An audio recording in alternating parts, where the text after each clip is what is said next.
কাবলি ছোলার তরকারি করার জন্য আদা বাটা, টমেটো বাটা, লঙ্কা বাটা দিয়ে দিলাম, জিরে ধনে গুঁড়ো আর লঙ্কা গুঁড়ো, হলুদ গুঁড়ো দিয়ে দিলাম।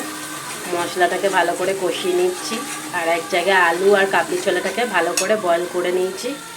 আর মিক্সির বাটি দেওয়া জলটা দিয়ে দিলাম। এবার ভালো করে কষাবো আরও।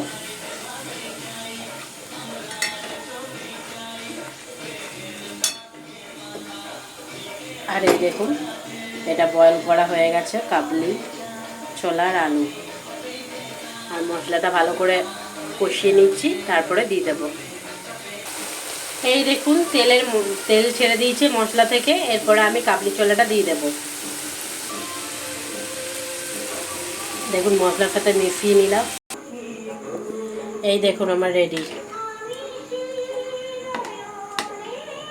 আর এদিকে রুটি বানাচ্ছি দেখুন।